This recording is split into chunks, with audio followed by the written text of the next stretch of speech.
Selamat siang Ibu dan teman-teman. Terima kasih atas waktu dan kesempatan yang diberikan kepada kelompok kami. Kami dari kelompok 9 akan mempresentasikan materi kami tentang manajemen kas dan perencanaan keuangan. Sebelum itu, perkenalkan anggota kelompok kami. Yang pertama, saya sendiri Sania Lada. Yang kedua, Valentina Tanii. Yang ketiga, Agnesia Saudale. Yang keempat, Miguel Penumoy. Yang kelima, Iko Mangnugraha. Pokok bahasan yang pertama, manajemen kas. A. Pengertian manajemen kas. Manajemen kas adalah kegiatan pengelolaan uang yang dimiliki perusahaan dalam rangka pencapaian tersedianya kas yang optimal dan perolehan bunga maksimal dari uang tunai yang tidak terpakai. Sedangkan kas dapat diartikan sebagai nilai uang kontan yang ada dalam perusahaan beserta pos-pos lainnya yang dalam waktu dekat dapat diuangkan. Dengan kata lain, kas adalah alat pembayaran kebutuhan finansial yang likuiditasnya tertinggi. Kas meliputi uang tunai, yaitu kertas atau logam, cek, demand deposit, money order atau cash bond, dan lain sebagainya. Slide berikutnya akan dibacakan oleh teman saya. Yang berikut B. Tujuan menerapkan manajemen kas. Pada dasarnya, manajemen kas bertujuan mempertimbangkan risiko dana imbal hasil agar terjadi keseimbangan antara memiliki terlalu banyak atau sedikit kas. Pasalnya, jika kas yang diinvestasikan terlalu sedikit, kesempatan untuk mendapatkan imbal hasil yang lebih menguntungkan pun akan berkurang. Namun jika terlalu banyak kas yang diinvestasikan, maka terjadi kas insolvensi. Maka kepemilikan kas yang cukup membuat perusahaan mampu memenuhi segala pengeluaran yang dibutuhkan. Kas yang cukup artinya cadangan kas dijaga pada titik minimum sehingga selebihnya bisa diinvestasikan pada instrumen investasi lainnya. Yang berikut C. Aspek-aspek dalam manajemen kas. Untuk melaksanakan manajemen kas yang baik, ada 3 aspek yang diperlukan, yaitu yang pertama, administrasi kas harian.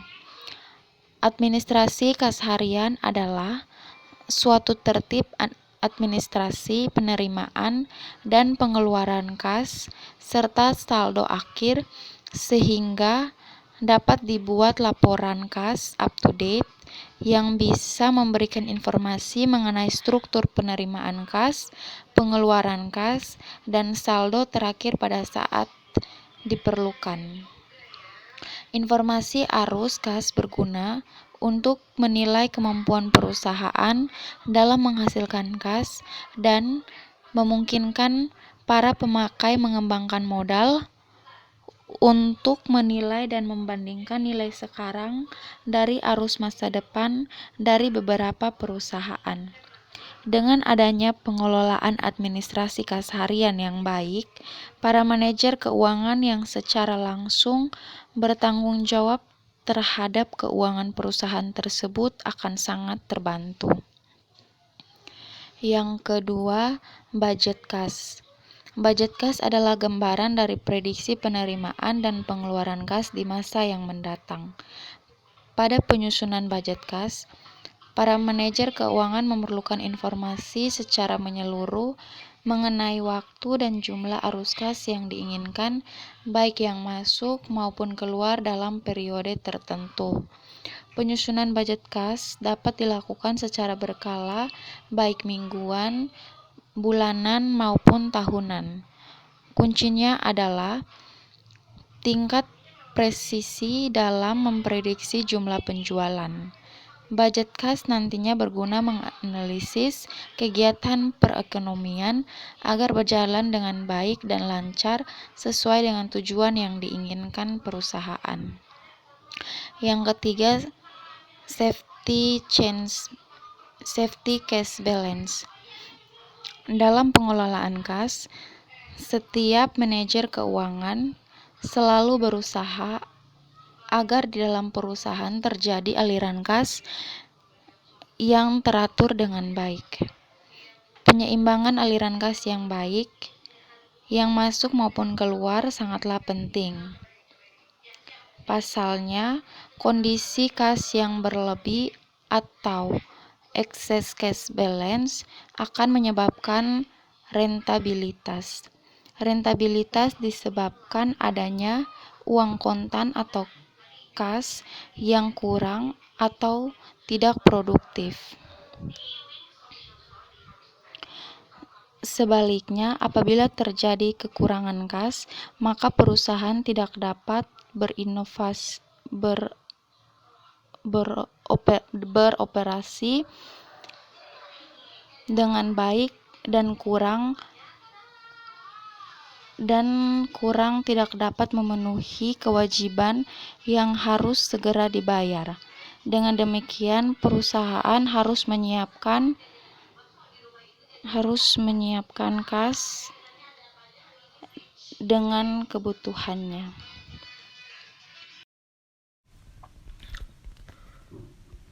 Baik, di sini saya akan menjelaskan tentang dua model manajemen kas.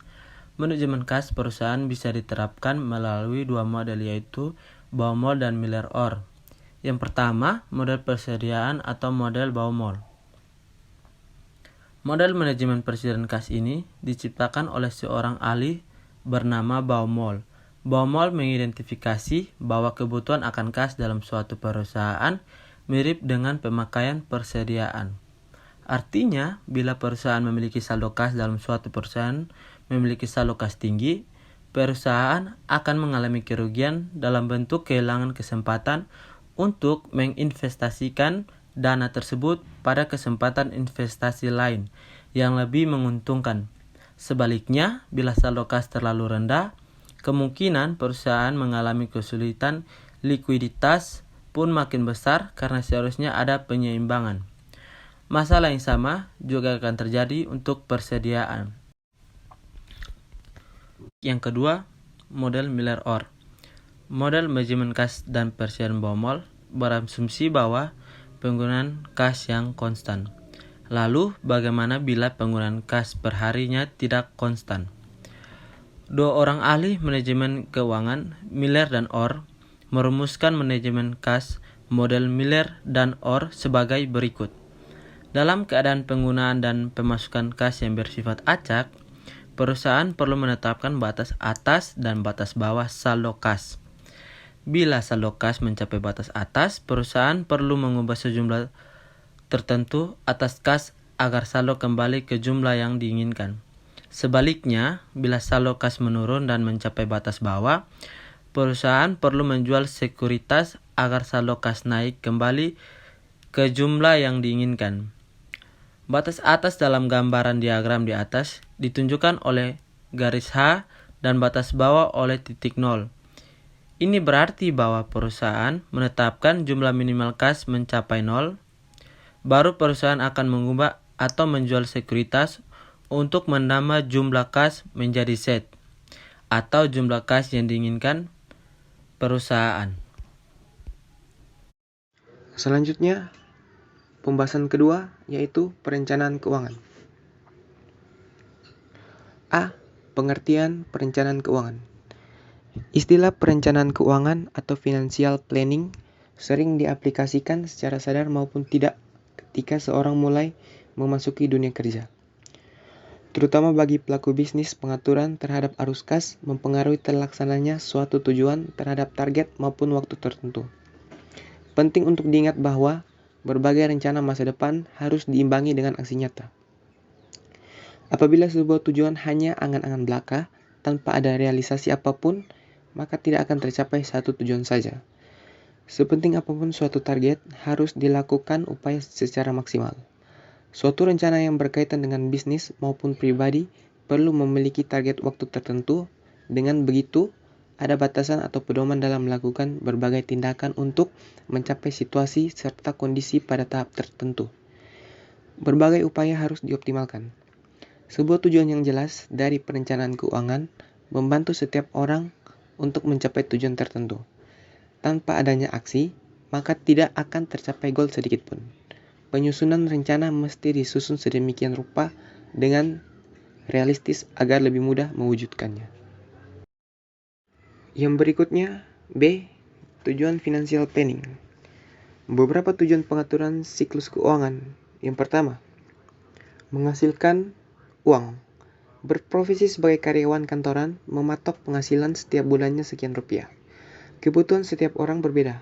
Namun, apabila melakukan perencanaan keuangan secara sempurna, maka sedikitnya ada sisa uang untuk ditabung atau diputar sebagai modal usaha. Yang kedua, melindungi aset. Dengan adanya manajemen keluar uang masuk secara baik, maka dapat menyimpan tabungan dalam bentuk lain, seperti emas atau properti. Dengan demikian, uang yang dihasilkan melalui jerih payah selama ini akan terbentuk menjadi aset penghasil uang. Yang ketiga, ada investasi.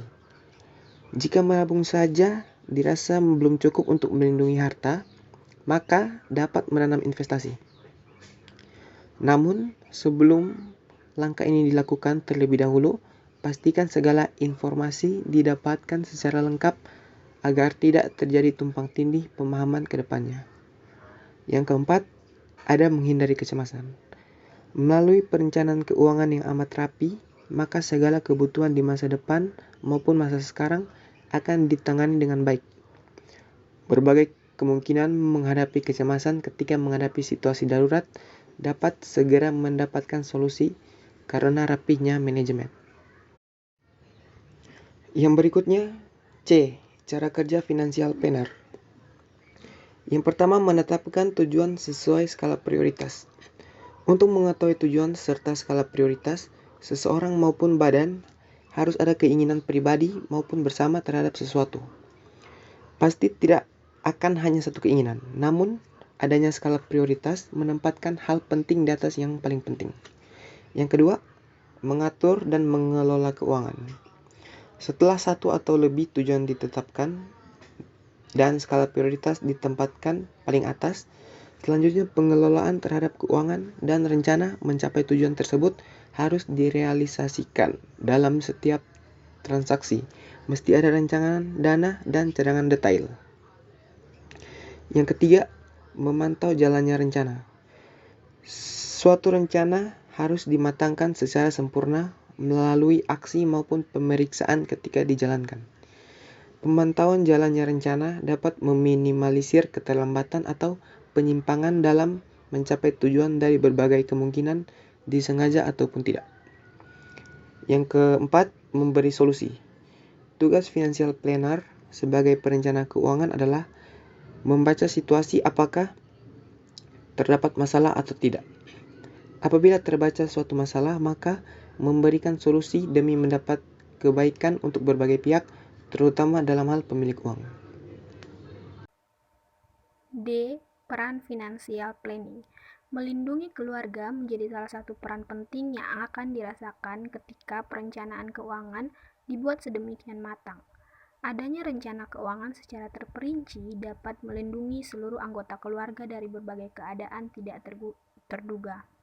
Mengurangi kemungkinan berhutang adalah peran penting lainnya yang akan terasa betul ketika manajemen keuangan diatur sangat baik. Apabila suatu penghasilan disesuaikan dengan pengeluaran, maka tidak akan ada istilah lebih besar pasak daripada tiang. Mewariskan kesejahteraan dari pengaturan keluar masuk uang yang dapat dirasakan oleh generasi ke generasi berikutnya. Penting untuk menanamkan prinsip bahwa dalam mengelola uang, kita tidak hanya hidup untuk hari ini atau demi diri sendiri, namun ada keluarga yang harus turut dijaga. Untuk mendukung tercapainya tujuan, modal rakyat memungkinkan pemilik modal mendanai UMKM minimal 25.000 dengan keuntungan mulai 15% sampai 25% per tahun. Demikian dari hasil presentasi kami. Terima kasih.